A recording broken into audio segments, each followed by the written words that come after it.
You are tuned in to Making a Difference with Melissa Billie Clark. This show shares compelling stories and experiences of well-known faces and everyday people who change the world in big and small ways. Get ready to open your mind and your heart with Melissa Billie Clark.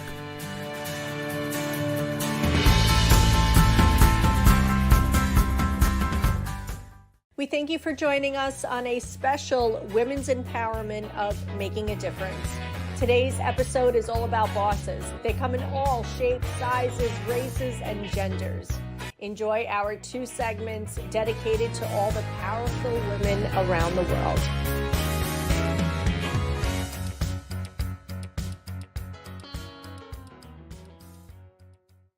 Hi, thank you for joining us on Making a Difference. I'm your host, Melissa Billie Clark. Our month of women's empowerment continues, and who best to keep it going than the people who bring you the behind the scenes of the movie 9 to 5, starring Dolly Parton, Lily Tomlin, and Jane Fonda, released in 1980 in a new documentary titled Still Working 9 to 5. Take a look. I didn't like some of the humor in the 9 to 5 script, so I turned it down.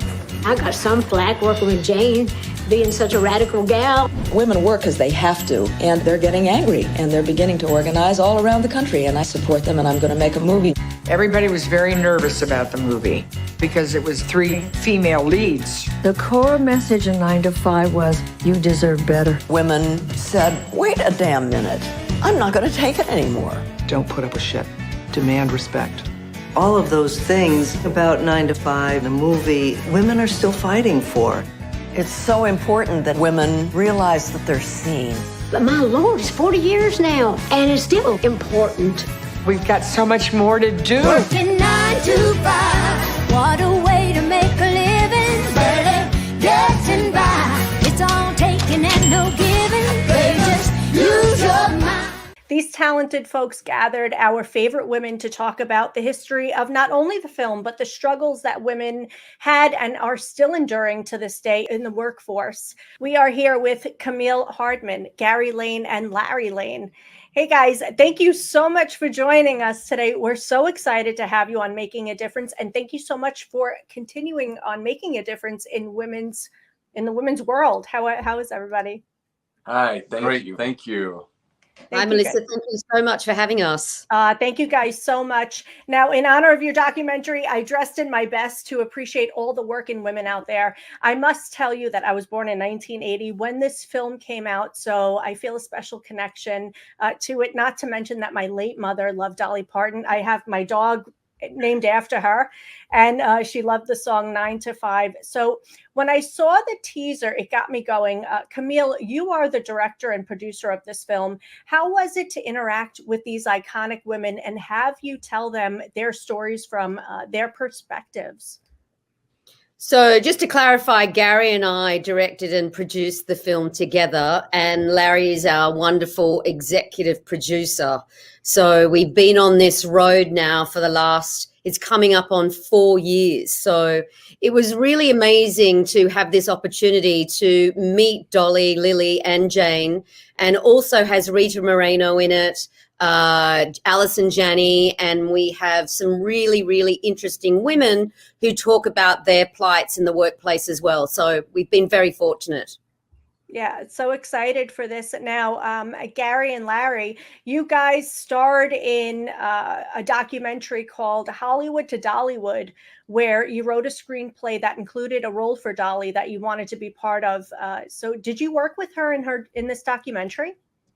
In that documentary, that was 10 years ago. It doesn't feel like it, but that was 2012. So we did do the cross country, gave Dolly the script, and then her team wanted to see the documentary. And it actually had 15 of Dolly's songs in it, which we were licensed by her production team. So that was an amazing documentary. That was just a personal journey to give Dolly the script. But it really helped us with this idea because in 2018, when they were talking about the sequel and there was going to be a 9 to 5 sequel, I kind of told him, I was like, well, what has ever been a movie, a song, a TV show, a musical Now it's going to be a sequel. It's still relevant. So that was the initial start of the idea. But then reaching out to Camille, who also worked with us on Hollywood Dollywood, she shot interviews for us. And talking to her about it, she did a lot of research and she found out there was a 9 to 5 organization and a whole movement behind the movie, and the movie pushed the movement. So then it kind of turned into two different things, the fandom and also the feminism and the working women's movement. And I think together we've merged a really strong film that walks both those lines. What's your connection with Dolly Parton personally, guys?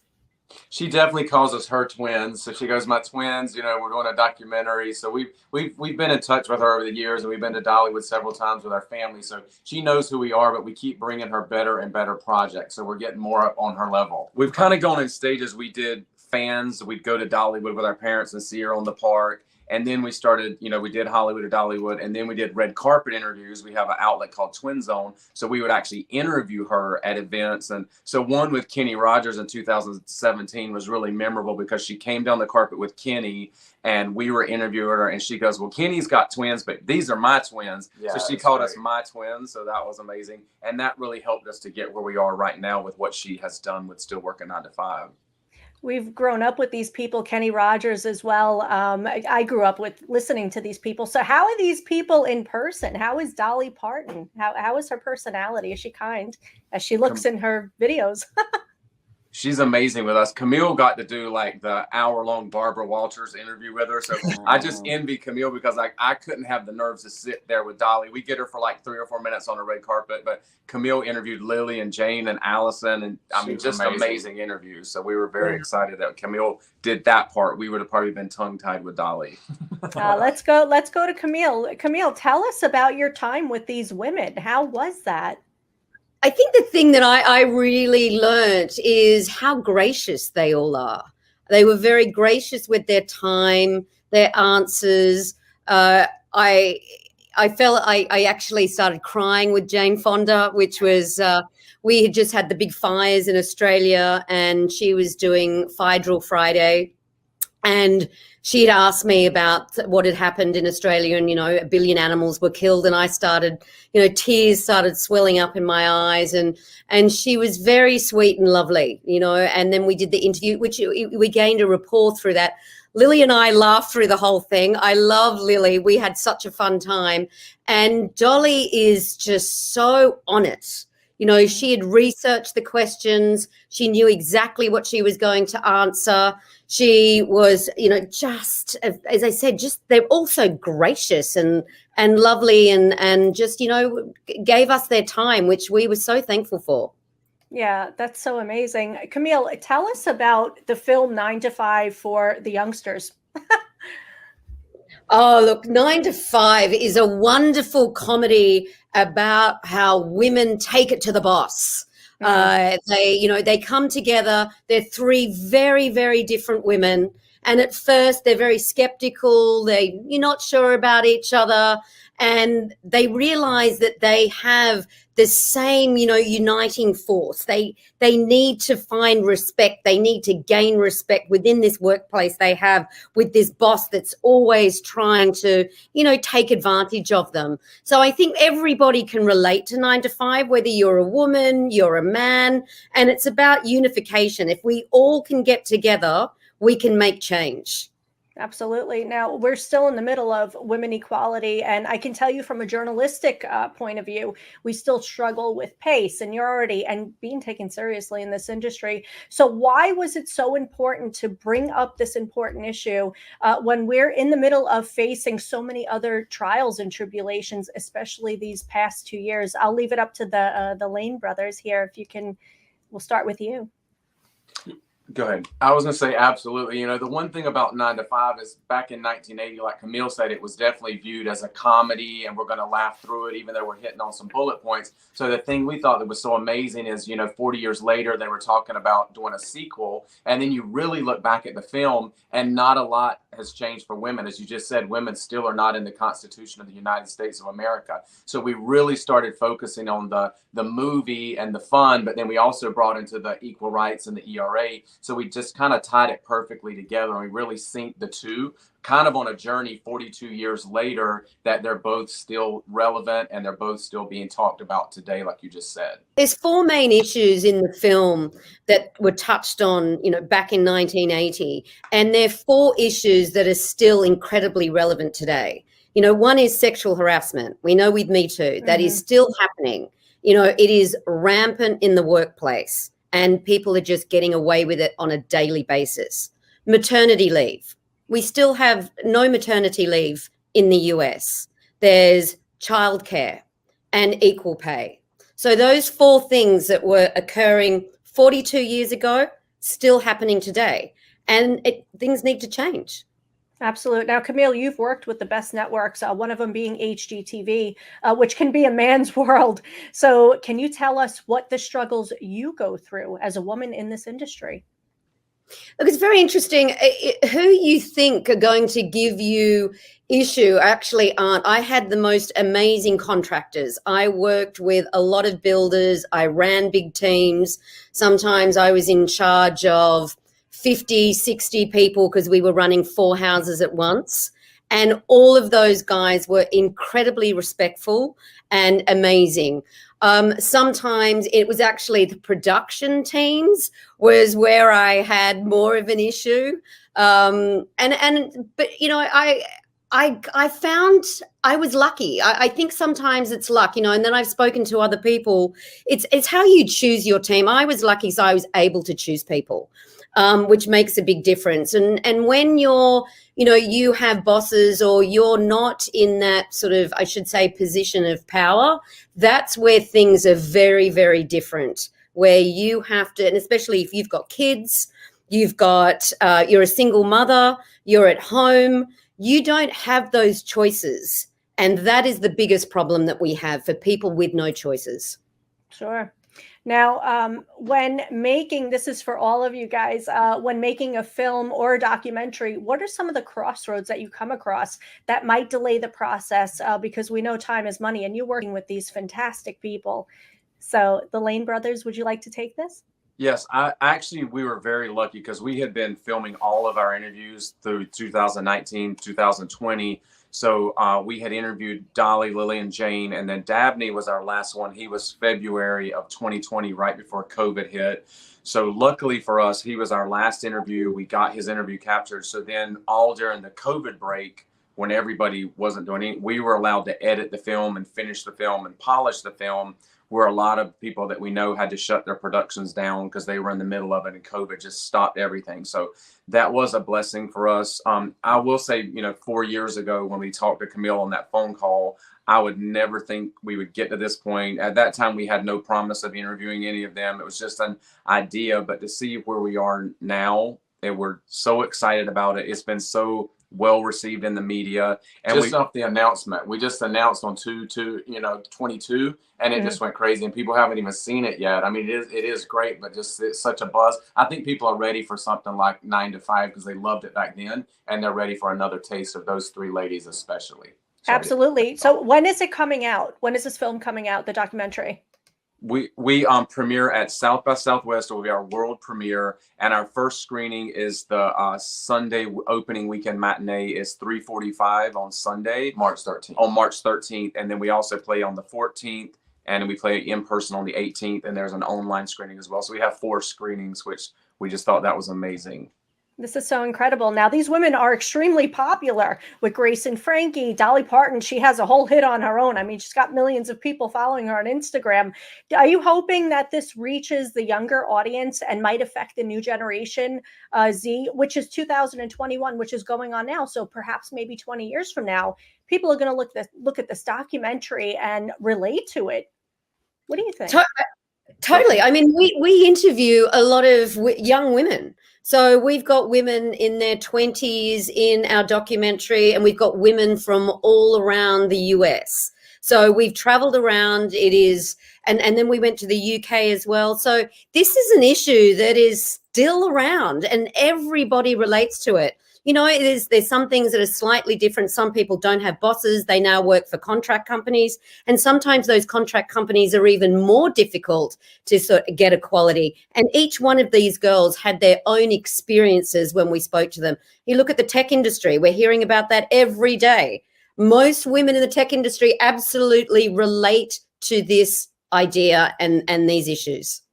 Yeah, absolutely. I'll do it. I'm going to do it. He knows I'm going to. He's trying to step on me. Another thing that I'll say, we also have two other executive producers, which is Steve Summers, and he is Dolly Parton's creative manager, and then Shane McAnally, who he is on Songland. He's a multi-Grammy winner. He's just a great guy.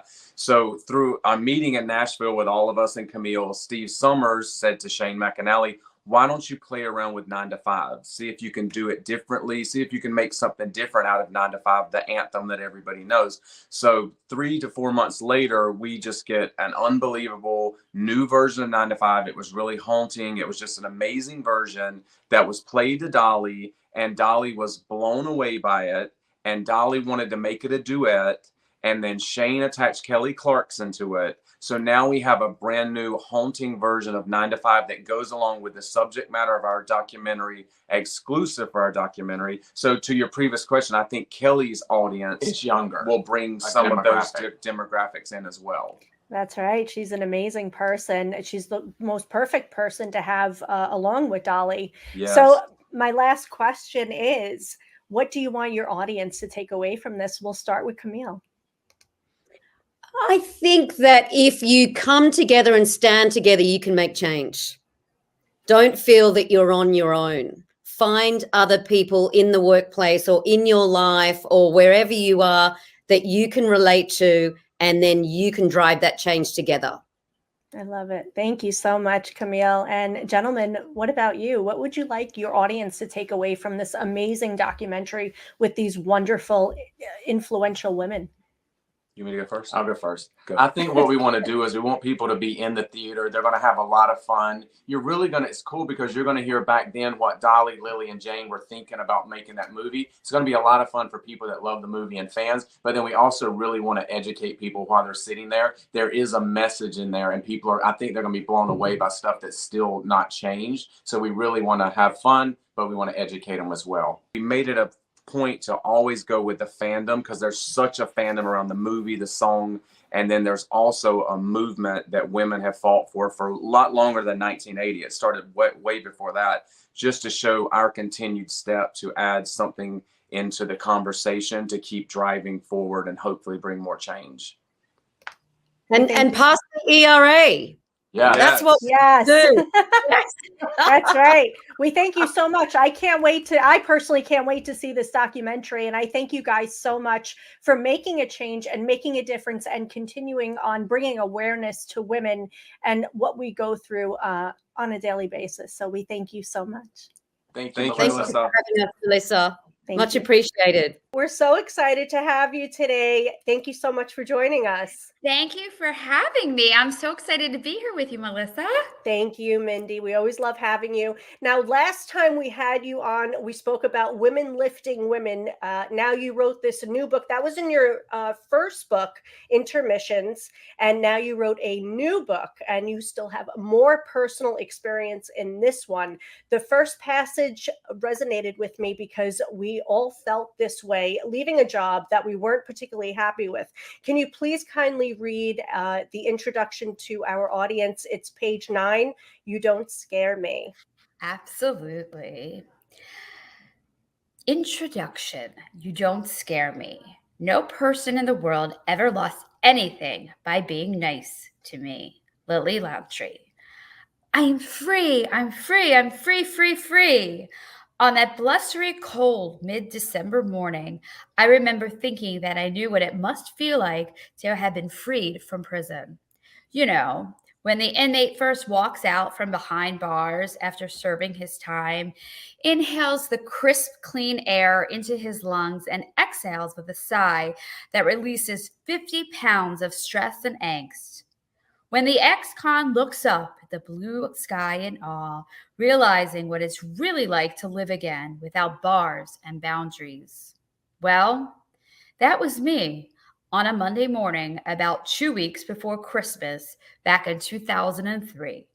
Only my prison had been more like a country club penitentiary because I had access to fame and lavish luxuries and lots of catty women, lots of entitled women, and lots of mean girls, especially my boss at the time, who I'll call Queen Bee or QB for short. Riveting. I love the way I love just finished way the audiobook, so I get into character. Excuse me. You're so fun. I love it so much. Now tell us, how did Queen Bee belittle you on a daily basis? She belittled me and everybody in the office, in all honesty, but I was the newbie because I had just started working there. I lasted a full 6 weeks, which to me felt more like 60 years. But nevertheless, I guess I was pledging. I was like the newest member of her team. So she just was nasty, like not encouraging, never trained me. Anything I did, I was like never thanked for. I was always ridiculed. And it wasn't like in a constructive criticism type of a way. And it also wasn't in private. She would do it in front of the entire team. And then, would constantly create some sort of like feeling of fear throughout the office where everybody felt as though their job could be taken from them at any given moment. So everybody was not really me, because I was sort of like kind of like, what the heck is going on? But the other girls, women who had worked there much longer than I had, everybody was looking to kind of like get on her good side. And that if that meant ratting each other out, then they went ahead and did that too. It was just a very ugly environment and wasn't nice. I mean, she shouldn't treat people nicely at all. It was bad. And I'm sorry you had to go through that. How did you handle the cattiness and manipulation? Really, like I was more in shock. I think that I came from the world of television news before I worked at that PR firm. And so that said, that industry tends to be catty in a sense and very cutthroat, and you're always kind of watching your back. But it was more, I hate to say it this way, but it was more of a professional situation in the TV industry. And I think you were expecting that, because there was only X amount of positions. And for the majority of my television career, I was an anchor, and that's like a coveted seat. Like a lot of, up and coming reporters are looking to kind of replace you and things like that, drop of a dime, if you will. So when I worked at this PR firm, I had that already kind of experience, having worked in TV for 10 years, that I knew that existed, that sort of climate, but not to the point where I thought people were like not going to be friends at all, like, colleagues. And just like, I also in news, there's like a camaraderie amongst the reporters and anchors and production people and camera guys and what have you, women too, that you're a team. There's like that team vibe and team feeling and team spirit, not to be all cliche, but at this location, it wasn't that. Nobody was on a team. Everybody was out for themselves and really just looking to kind of survive and appease this like QB person. So for me, I just could have tried to rise above it the best I could. I never succumbed to ratting anybody else out. I think I was still sort of like becoming numb, and I was numb to the situation because I was blindsided on a variety of occasions by my coworkers,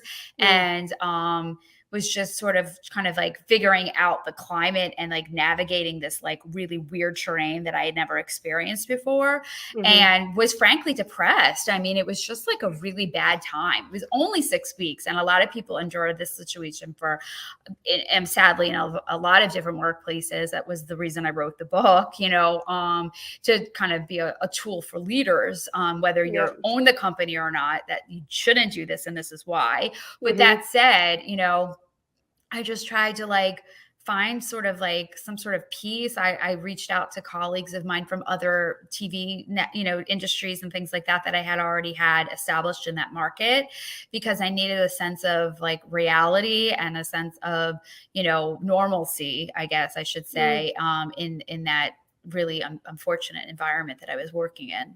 Yeah. So And I quit, obviously. So I didn't, I didn't last long. I mean, I knew I wanted more for myself, and I knew that what my worth was, and I knew that that wasn't it. And I also know how I perform better in environments of encouragement than fear. So Yeah.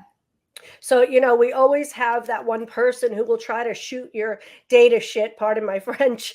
And in my younger years, I handled it the same way as I do now. You don't bother me. And that really pisses people off. I get it. They want you to stoop to their level. However, as we get older, most of us tend to steer away from drama, and we try to find solutions to problems rather than be part of the problem. So how do you handle arguments that might happen in your office today, because you have quite a lot of you have a nice size staff? Thank you. Yeah, well, now I'm in a role where I am sort of like, I don't want to say the judge, but if you're in court, I'm sort of like the one that, it's a whole other dynamic, because I'm sort of like kind of like feeding situations. People are coming into my office, not thankfully on a regular basis, knock wood, but I've been in business almost for 20 years. So in the 20 years, I've had my fair share of personality issues with my team members who didn't always get along. So I've had to field a lot of, bickering and like upset and, conflicts and things like that. But overall, I like to just hear everybody's point of view, right? I'm just I try my very best. I'm a human being, so everyone makes mistakes, but I really do my best to just sort of like come to the picture with a blank slate and just sort of hear all of the different points of views and try to like just come to an understanding that the end goal, at least in my company, and I'm sure our companies across America, is to, serve your clients, serve your audience, serve your customers. And so whatever we need to do collectively to make it happen needs to happen. It's not so much about Anne or Jane or Tom or John, it's just about the client. For me, and also the media, because I hold the media very high in terms of like priorities and like appeasing and regard too. So, you don't have to, I've often said, you don't have to be best friends. You don't have to even be like real friends. Like, you just need to respect one another, and you need to be able to work together, and you need to like work on behalf of the client. Now, if that doesn't happen, and it's not possible because they're not bending, then I've made adjustments. I've let people go. I mean, I've done things like that. Yeah, I like that. And I like that you speak about fear and taking chances. I'd like to read from page 124. Just as you said, studies show that punishing an employee for making a mistake can destroy your business. Employees already start their workdays fueled with fear of making a costly mistake, so many will avoid taking a risk. When your employees fear making a risk, they will underachieve and underperform.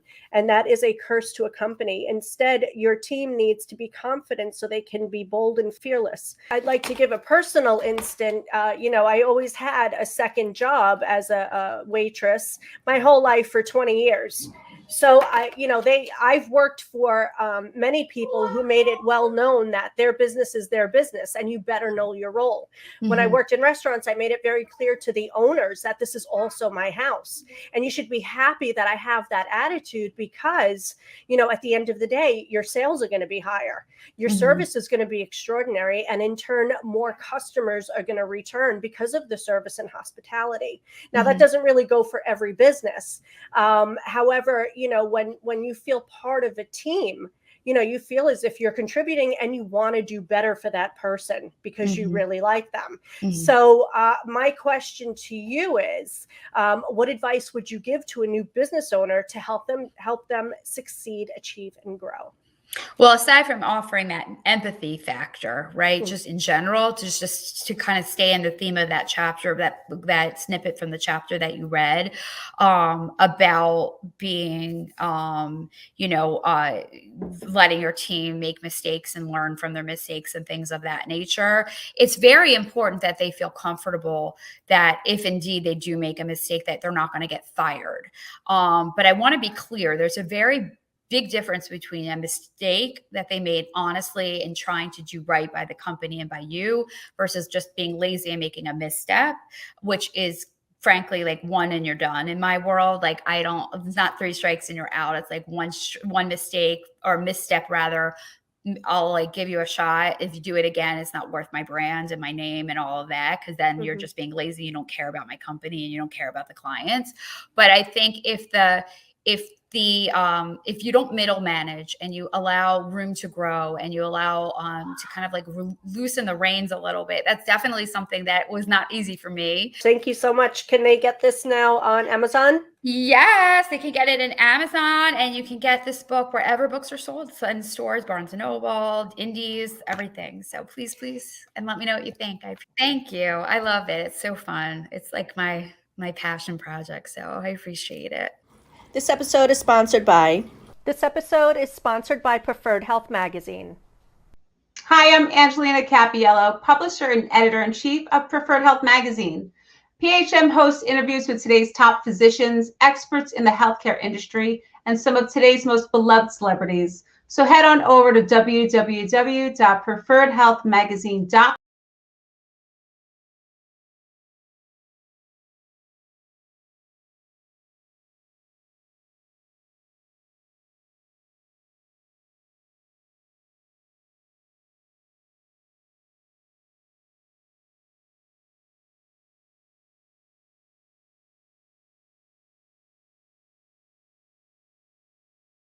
Today to receive your free digital subscription. And be sure to catch me on our new podcast, Talking Points with Preferred Health Magazine, streaming now on Spotify and YouTube. Thank you for tuning in to Making a Difference. I'm your host, Melissa Billie Clark. If you'd like to learn more about our show, please visit our website at melissabilieclarkshow.com. If you'd like to sponsor or be a guest, email melissa@melissaclarkshow.com. Let's make a difference together.